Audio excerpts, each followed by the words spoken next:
Hey everyone, it's Ivan, kitbadger.com, out here with my course loadout from the 3-day shotgun class down at Thunder Ranch. If you're unfamiliar with Thunder Ranch, amazing facility. It's down in southeastern Oregon, I guess it is, Lakeview, Oregon.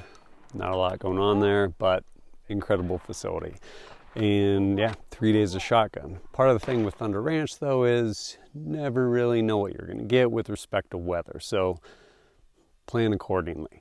And with that in mind, I looked at the weather. I'm like, oh, according to the weather, should be in low 80s to like low 50s over the course of a couple days, to include the lows dropping off from like mid 50s to low 30s at night. And I was like, well, that's quite a spread.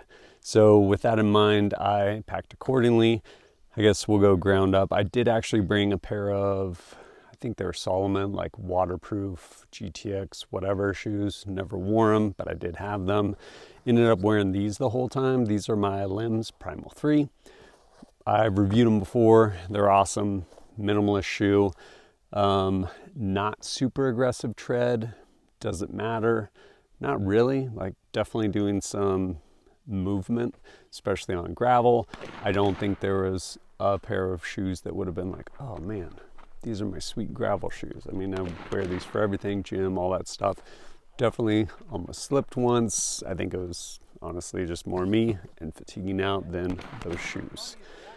As far as other layers, on the last day, which was kind of the coldest day, I ended up wearing this right here. These are just a base layer, merino base layer from Sitka. They're nice, definitely helped keep me warm, and they also wick away. Not that I don't think I ever actually got that hot, but these did a good job for me. As far as pants, all 3 days I wore these. These I've reviewed before. These are Raider pants by Prometheus Design Works. Probably my favorite pants as far as cut, and this particular pair is actually my favorite pair ever, probably. Like this material they used for these. I've had these since I think 2019, still going strong. Yeah, it's great.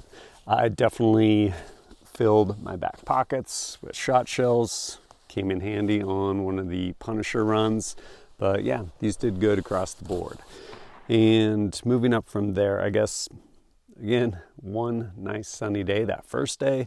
And so trying to keep the sun off of me, stay kind of cool, I wore this. I think this is their, I want to say Tiger Shark. It's basically a sun shirt, 50 UPF or whatever it is from Tactical Distributors.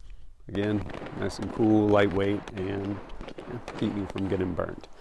Next couple days definitely got cooler, like a lot cooler, to include at one point started, well, rained a tiny bit and then actually started snowing. Again, like June 22nd or something like that in Oregon, snow. So you get whatever you get. And I think day 2, I was probably wearing a t-shirt and maybe this jacket. I actually wore a rain shell, which I don't think I have on me right now, by Prometheus Design Works. Again, it wasn't actually that cold. It was more a matter of there was a breeze, and just keeping that breeze off me actually did everything it needed to do. Like I said, I don't have that here, but on the last day, which was definitely the coldest, I had this layer right here by Beyond. It's kind of a mid layer and really nice, comfortable, and insulated layer. And I wore this, and then over the top of that, which was nice because, again, it eventually started snowing that day.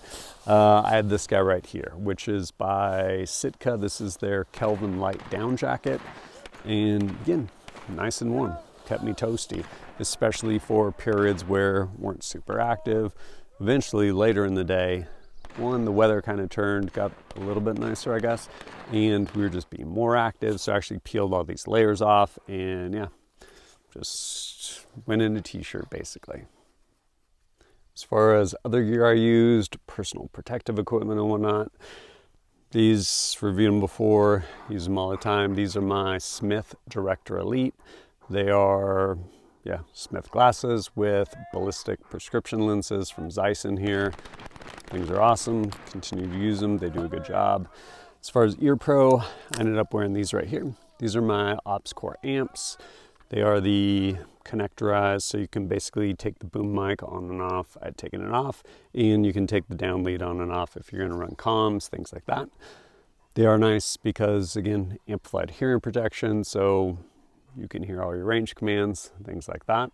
And then they cut off when you fire guns.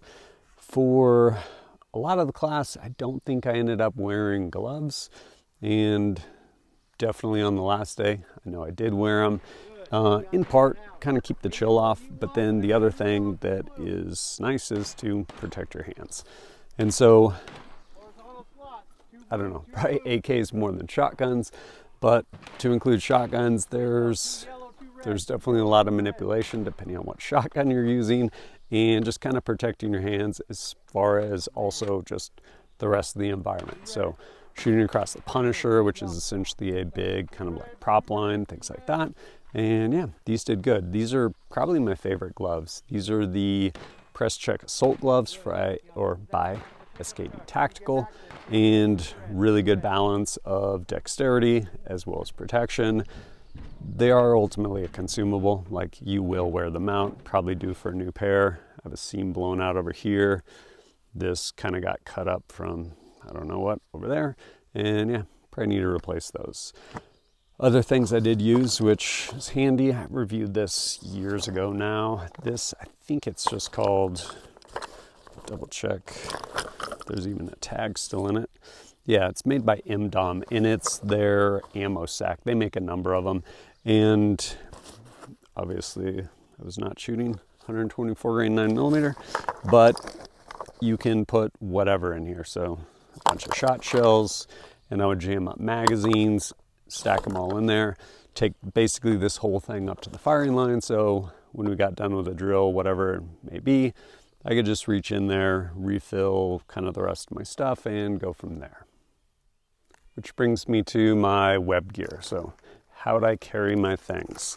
I'm pretty sure I've actually reviewed this before. So at the heart of it, this is actually the Spiritus Microfight chassis, the Mark V, I believe it is, and their pouch out here on the front, kind of GP pouch that you can put whatever in. As far as, I guess, the way I have this set up also, this back compartment, I actually have a bunch of med gear, stuff like that in there. And then there's this front pouch, which, no more in there. I would occasionally actually throw some loose shot shells in there. And then up front right here, this is a shot shell placard.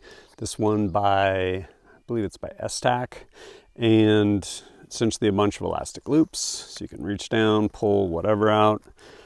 And this was actually pretty handy, especially shooting, well, we were doing some drills, kind of a slug changeover, or in my case, it was like, hey, you've gone totally dry and maybe you don't have another magazine, because kind of an unconventional shotgun.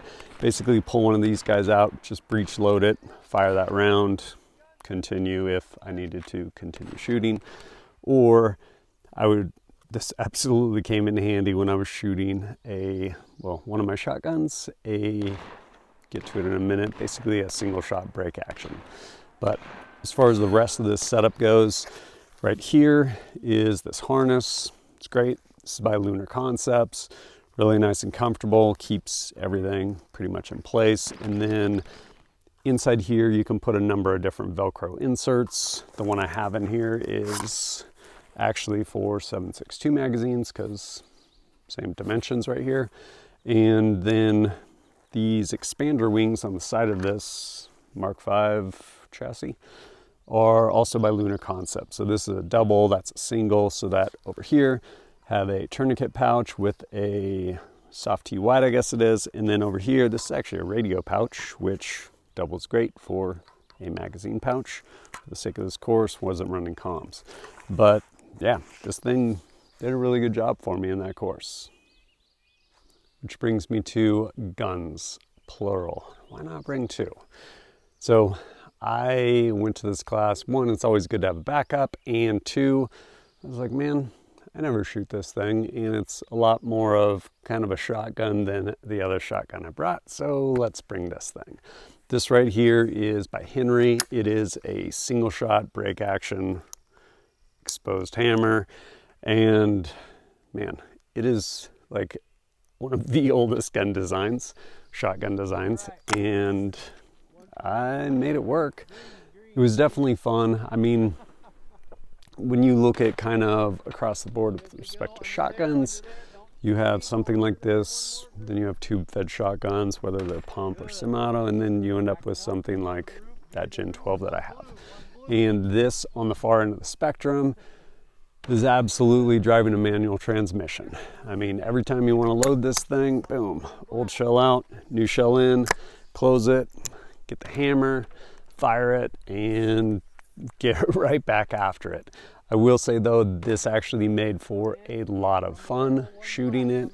I don't know that I would have wanted to shoot that entire course with this gun, but yeah, absolutely made it work, and it was a good time. And then of course we have my other gun. This thing's rad. It's so much fun to shoot. So this is by Genesis Arms, Gen 12 shotgun, 5-inch barrel on this, silencer by HUXWRX, I believe Armageddon gear, this wrap, as well as this wrap right here. And then True North Concepts, this, which is actually really handy. Definitely did some shooting off of barricades, stuff like that, being able to actually load the gun on there. And EOTech on here, did a good job for me. And then the sling right here by Archangel Tactical, I believe it is.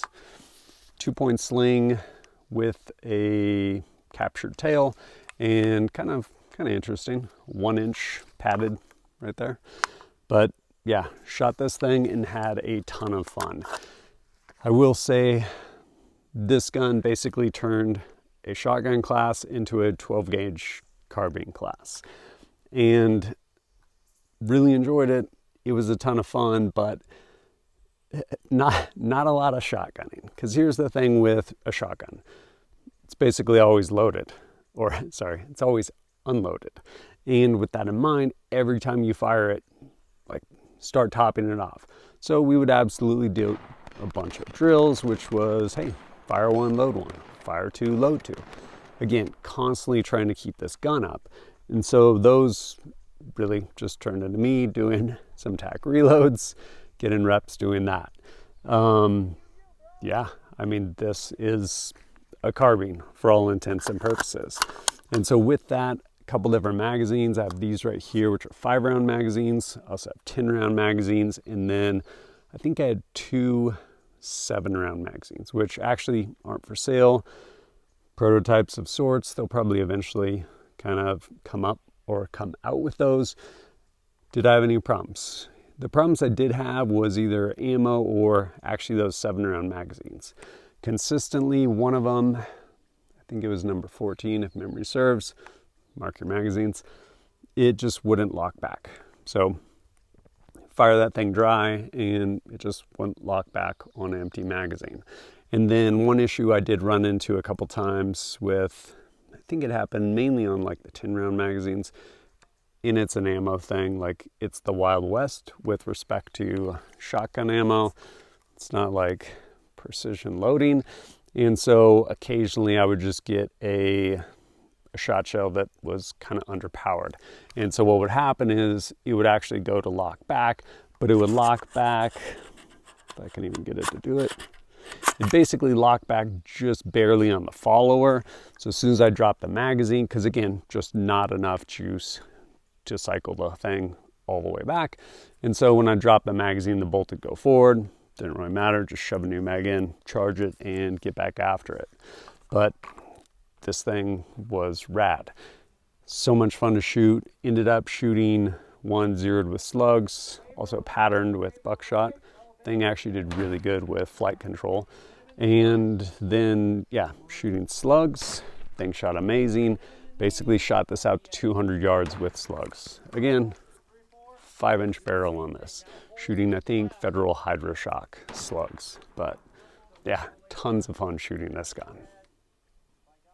Coming away from that class, is there anything I would have changed with respect to gear or anything like that? Honestly, no. There were definitely some learning points, which is good. That's what you're there to do. And so I will say, when I first threw this kit on right here, I actually had the magazines oriented the other direction. So the rounds facing to the right.